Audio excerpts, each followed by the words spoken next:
you've come across a past life or even in this incarnation when you're like, oh my gosh, this is not healthy. I'm following my own self-knowing. I need to break the bondage of this sacred relationship contract that seems to be stored within my being and a huge part of me. I need to know all that I need to know to love and release it and let it go. It really is about maintaining your personal power in these spaces.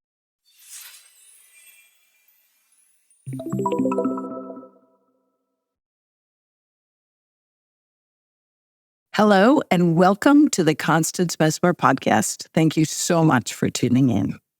You know how we're going through all the chakras? To me, it's kind of like climbing a giant mountain as we go up, up, up through the body physical, but also spiritually on the vibrational level that the chakras entail. And as we go up, we're taking breaks to kind of check out the view, what's happening at each level. Stay with me. And so today I'm not going to go into the solar plexus so much as I'm going to tell you a little bit about my findings that occur within both the sacral chakra and the solar plexus, and why I think they're quite the dynamic duo. I hope you enjoy our time together. I want to remind you that the sacral chakra is really over the sacrum, that triangular shaped bone that in Latin, sacral comes from the word sacred also, because that was considered a holy bone because it was used in sacrifices. And I think that's very fascinating because I cannot help but be reminded how much we sacrifice ourselves when in relationship. Often this occurs, yeah? The sacral chakra speaks to us of relationships, whether they are work-related or our mates or our relationship with our children, if we have them in any form. And also our relationship with family members and our relationship with ourself.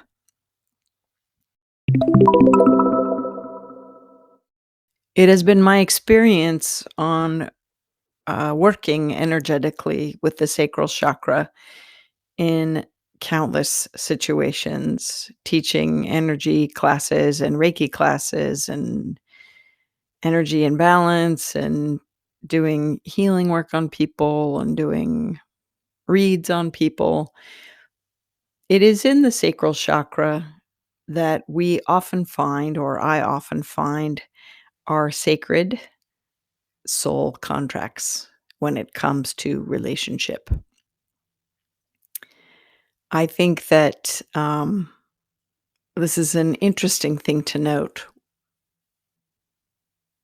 while you work through any blocks or empowerment that you have found in your sacral chakra, having just recently, a couple sessions ago, taken the information that I shared with you into your own guided meditation to kind of seek out what's going on in your own sacral chakra and in your own sacred soul contracts within relationships. Remember when I said relationships really teach us about soul expansion? That's really the opportunity, I think, that allows for our own soul expansion, especially when we look at our relationship with ourselves. But I have to kind of caution you to overly sacrificing yourself for others. I always think that feel that there's a gentler way so that no one really has to sacrifice so wholeheartedly or so fully. I think that when you look at the entanglement that relationship can kind of get into, it's important to note, is there a more gentle way here or a better way where we can both come out in a win-win situation? Perhaps how you speak to them or how you relate with another, if you will. And again, that gentle reminder that I found, and maybe you did too in the last session when you did the past life connections when it comes to relationship, that maybe you're there to teach each other something, or maybe you're kind of joining forces in this life based as a continuation from a previous incarnation, or perhaps just because you just really love their soul and like doing time with them, if you will. I have a few pals in my life where that's the case. We've done several lifetimes together. It's been brought to our awareness and we giggle over it. And not all lifetimes were here on this planet. So that's always been kind of fascinating and fun. But in it, though, I think for me, when I've worked with people and in energy fields and seen where the muck and the muddle is, it really is about helping the person that I'm working with work through those entanglements of enabling or dishonoring or sacrifice where it really is not meant to be sacrifice. I mean, it's one thing if we give up and give over parts of ourself that are really not conducive to ourself or relationship, but it's another where when we really sacrifice our whole life for kind of the greater good of the other person, if you will. If it becomes, with in the wrong way, in a way that's not empowering to either of you, but becomes an enabling situation, then it's not so healthy. And the resonance of that will adhere to the sacral chakra. And so I just invite you now, knowing that this is maybe where we've brought these relationships into our life or we're attracted to these relationships. What is the sacred contract? What is the lesson? What is the soul expansion? What is the hope or the desire on a more kind of joyful front or a more comfortable front? Certainly we have free will, so we can choose hardship, but I really have to tell you, in all my work, you don't have to. You don't have to choose hardship. So, just looking at those areas, and if it's someone that you're close to and you want to remain close to, talking it out, being in deeper relationship with yourself so that you unearth your own truth in the experience so that you can bring that truth to them in a way that it can be heard, so that you're not really compromising, that you both get the benefit of a beautiful connection. I just want you to remember that in the sacral, you do store sacred contracts and sacred connections. And there are people that we're in relationship with. And then you get to choose how the dynamic of that unfolds. People break up, they get divorced, families go in different directions because they outgrow one another. They come together, they don't, they can communicate, they can't. It's really about recognizing what do you need for your own soul growth in these situations and what is being asked of you. And I think that the combination of the meditation that you've gone through and the time of exploration of past life connection or just life connection will be beneficial, so that you are kind of clean and clear in this area of your being, so that your sacred space in this area of your body can be in balance, if you will. In balance, if you will.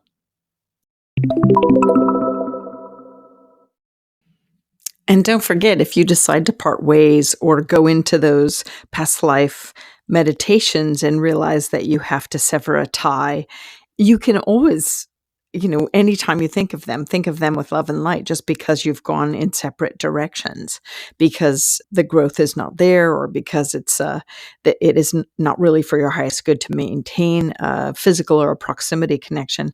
But anytime you think of them, I encourage you and offer you the opportunity to think of them with light and love, so that there's no entanglement still, or there's no neediness, or there's no empathic connection, if you will, but that you just, think of them with light and love and you move on. So what do I mean by thinking of them with light and love and move on? Love is obvious, but light is I'm suggesting you wish them a higher state of grace and blessings, abundant blessings from the source. You're wishing them in that vibration of additional light frequency. You're wishing them an energetic vibrational boost, if you will, or peace or a healing. All of these things are encompassed when I say wishing them love and light. And seriously, that's it. Just light and love and move on from your thought. It's a real spiritual practice to get kind of untangled from someone else that you know that it's not for the highest good and that you've sorted out through your past life connection and you've got a sacred contract with, but you're really saying, this is time for me to sever this tie because it's not healthy for me and it's not healthy for them and I need to move on. And so praying in that divine light and getting into that space of knowing that resides within you, that while you tune into the sacred contracts of relationship that are in your sacral chakra, that you can know, how can I release this completely? And then again, when any time they come to mind, just bless them with light and love and just turn your attention elsewhere, turn your attention elsewhere, turn your attention elsewhere, so that it can be, resolved in that way. So bring it to the end resolution or absolution, if you will, knowing that you can change. You have free will. You can change the dynamic at any point. So if you've come across a past life, or even in this incarnation, when you're like, oh my gosh, this is not healthy, I'm following my own self-knowing, I need to break the bondage of this sacred relationship contract that seems to be stored within my being and a huge part of me. I need to know all that I need to know to love and release it and let it go. It really is about maintaining your personal power in these spaces. So for those of you that want more of a visualization to kind of sever the tie, listen, a lot of people know about this. I am not the one that invented this. I don't know the first human that did invent this. There's two little images that come to mind, visualization techniques where you cut cords. Cords is the belief that there are, or the awareness, I shouldn't say belief, that the awareness of that we are bonded or tied to certain people. And some of these ties are not really healthy. And so sometimes we have cords, energetic cords going out of our being to other people. This is especially true for empaths or parents that are in consistent worry, or kids that are consistently worried or constantly worried about their parents or whomever, children, whatnot. And so these energy cords, if you will, deplete your energy and run out to the other people. And so you might notice that if you take time to close your eyes and go into your heart, mind, and feel around energetically around your sacral chakra, do I have cords? Yes or no? And the answer might come up, yes. And so then how many cords? You might get 7 or whatnot, the number 3. And you say, then who are they tied to? And you immediately know who they go out to. Say the names as they come to your awareness. Just don't deny them. Just say them and say, is it for my highest good to have these cords? You could go through each one. And what is this cord about? What is this connection about? Is it still good for me to maintain this connection at this level? Something that's really energetically depleting you is usually not good. So you can do a couple of things. There's this lovely visualization, Saint Michael, the archangel, in various kind of spiritual, religious belief systems. Saint Michael uses a cobalt blue sword, and you can imagine him asking Saint Michael for this sword and cutting the tie and sending it off with love and grace, if you will. Or you can even just imagine, if that's too severe for you, imagine yourself just kind of pinching off the cord and releasing it to the heavens. And you can say these words, or any way you can imagine severing the tie or severing the cord. It doesn't mean you don't care about them anymore. It just means you're not carrying them anymore. Do you understand that?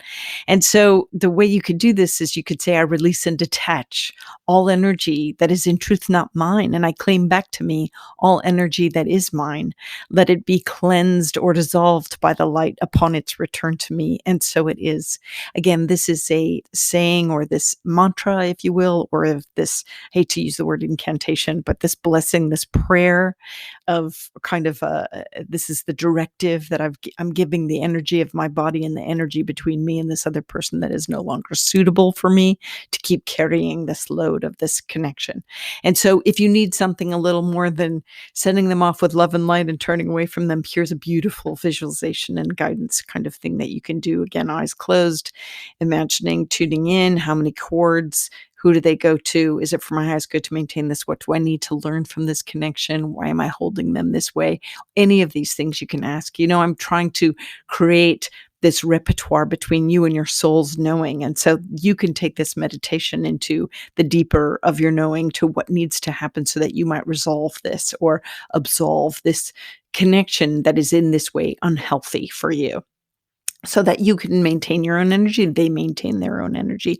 And interestingly enough, in doing so, we kind of sometimes release, I did that with someone I know, and they came around and were more empowered and independent when I saw them again, which was fantastic because I was energetically carrying them, because it was like me, this is what I want you to be to me. This is what happens in sacred contracts with relationship, is sometimes it's a barter system.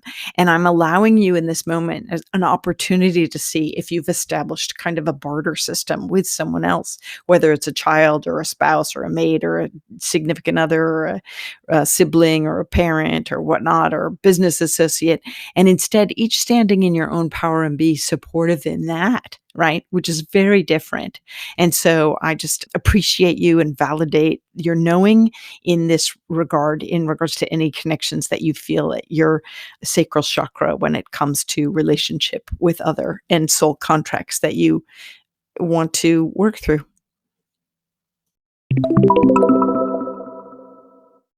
Okay, what if this is somebody that you've stumbled on as a sacred contract in relationship that you're really not supposed to let go of? So think of maybe one of your kids or a kid or a mate or somebody. Anyway, this is another thing that you can do when it comes to kind of unearthing more of that. Granted, we did what we did in the past life connection. I want to use this more so specifically in this way in regards to a sacred contract in this life. So what you can do is bring that person to mind, close your eyes, bring that person to mind, see them in your mind's eye, and make the love connection, beam love from your heart. Imagine a beam of love light going out from your heart to their heart, and see them standing before you, and ask their soul to soul, what do you need most from me in this incarnation? What is our soul contract about, if you will, in a way, is what you're actually asking. Now, they might not know what the soul contract is about. That you would ask of God or of divine source or of, the Tao or light, truth. But you could ask them, let's say if it's I'm not going to say, but let's say it's this person that you have standing in your imagination before you, ask, what do you need from me? What do you want from me the most? How even can I speak to you so that we might have a better communicative relationship? Or in what ways can I show you that I love and care for you?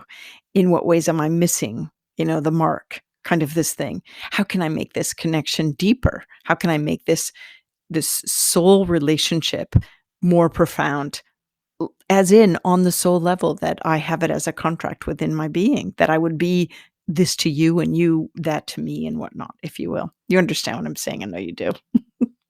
And then you, of course, always, after you've made the connection, you get the information, and you can do this throughout their life and throughout your lifetime together with them. You can use it as a way to tap into your soul to their soul for a higher knowing conversation and connection. And you can also use this as an opportunity to talk to them when you feel like they're not hearing you in the physical. You could say, I'm really worried about you. This is what, and it's all said with love, right? You're not going to be manipulative in this space. You're really trying to garner information or share information or a greater understanding. And then you'll see how this kind of resonates and reverberates in your wakeful state, in your physical world and in your wakeful state. And you'll always want to thank you, bless you, love you. Thanks for coming to this space in my heart, mind, soul awareness. So, moving on up the body, we go to the solar plexus chakra. And in the future, I'll be telling you a full episode on the solar plexus. But I just wanted to briefly touch on it because it too has to do with soul contracts. Your solar plexus is located between your heart. So, if you put one hand on your heart and one hand on your sacral chakra down at your lower abdomen, kind of between right in the middle between the two of those is your solar plexus. Each torso is a different size, but generally it's beneath the xiphoid process, which is where the rib cage meets in the right beneath, kind of down in there. But when we get to it, I'll teach you how to feel for it. It's pretty cool. But the solar plexus, solar, of course, from the word sun or radiance, like the sun, and plexus is actually, I think it's Latin for weaving or a braid. It's because solar plexus literally is where there's a bundle of nerves there, really powerful feeling nerves there in your abdomen cavity. And your solar plexus is a real powerhouse. And a lot of times you do feel nervous energy there. It's a profound place. I'm excited to tell you about it. I just want to tell you briefly that this area in your being, the solar plexus, tells us all about your personal power, your self-esteem, who you are, and what you came to do. Let me repeat that. Your solar plexus is the area that has to do with your personal power, your self-esteem, who you are, and what you came to do. So, personal power, who you are, and what you came to do are all fabulous, but it can be blocked by your self-esteem. Interesting, isn't it? But since it has to do with your personal power, who you are, and what you came to do, very important. That's why I keep repeating it. It speaks to you of your soul contract on this planet. Okay? Pretty much of what am I going to do with this one amazing life as so and so on this planet? And what are some of the gifts and the talents that I bring that may be unique to me? And actually, will I go forth and do it? The solar plexus, I find, is far more about manifesting than the sacral chakra. Projecting out what you want to have happen in your world and how you co-create your world. And most specifically, what you're presenting to the world as a soul. Do you remember how I said that the chakras that sit next to each other have a dynamic relationship? And these two in particular, because they both have to do with contracts, soul contracts and sacred contracts, I should say. So it's very interesting, the proximity of this chakra to the sacral. In other words, it's really important that you pick the right mate, people. That if you're going to get mated for life or for a long time, it's important that you get someone that knows you, validates you, appreciates you, sees you for who you are, and that ever-changing, expanding soul that you are, and you them, because that will influence how you present your life's work, if you will, into the world, or your soul purpose, if you will, into the world. And I'm going to use these words loosely because really your purpose is to have a great time. It's to be happy, and happiness. And that feeling of happiness will guide you to your talents and attributes. But I don't want you to confuse soul purpose with gifts and talents, right? Because your soul purpose is to be you and a happy you on the planet. And your gifts and talents are their own thing. And I just have a lot to say about all of this. But right now, what I just want you to realize is that it's important that you maintain a sound and good and like a wholehearted relationship with your loved one and mate, because here the solar plexus is between your chakra that has to do with your relationship and your heart, right? So this is a really important space between these two chakras. There's a part of me that thinks like, I can't help but mention these things while we move up the mountain that is you, that we, keep going to the highest you that possible. I kept thinking like maybe I'll just do all the chakras and then I'll tell them about the relationships at the end, but I just can't. We're just standing at this pivotal moment, ready to explore your solar plexus. And I just want you to see the dynamic between this. So as we're working through the chakras, I really want you to work through the chakras. I want you to kind of understand in each of those meditations how you can unearth or, kind of dig up any traumas or any things that are holding you back and holding you down. And then I just want to remind you in this moment, some of them might be easily resolved. Easily is a light word, right? This is a light word because sometimes when there's trauma and crap in these areas, there's nothing easy about it. But I'm just saying that remember way back when I mentioned there's a couple different, from my experience, a couple different ways that this energy releases when it's disgruntled energy in these chakras. One is if you just kind of move into your new phase, become your new self, become who you want you to be, or it can be unravel, and then thereby the old you kind of falls away and is released, and you step into the presence of you. Or the other way of kind of cleaning out the chakra is by holding it, looking at the trouble, the tribulations, the trauma, the disgruntled energy, and really working through the story of it. But sometimes when we work through the story of it, we get caught up in the story, and that's who we still are, or we hold on to that past experience. Listen, I'm all about, if you need it, therapy, been there, done that myself, part of the Me Too movement, sad to say. So I just want to empower you to realize that as we start moving into these chakras that are really about this one in particular, that we're coming into self-esteem, personal power, who you are, what you came to do, that sometimes what's holding you back is you. And so you're just going to hate me after this next segment. You might not. You might be like, oh my God, I don't resonate with her anymore. I used to like her, but I don't resonate with her stuff at all anymore because what she's saying doesn't really jive with me. So listen, it might not, but take what you can, right? I'm not saying I'm tapped in. I am tapped in. I'm tapped in and tuned in, but I'm just saying you got to, feel your way along. I don't want to take your power from you. I want you to maintain your power in this. So when we meet again, I'm going to take you further. Either I'm going to take you into manifesting because I'm like, God, should I take them into manifesting? Because I'm really good at manifesting. I might take you into manifesting, or I might just take you into the sacral chakra and we'll talk about it. Then I'll take you to manifesting. I'm going to pray on it and see which way we're going to go. So some of you are like, pray on it? What's she going to pray on? What does that mean?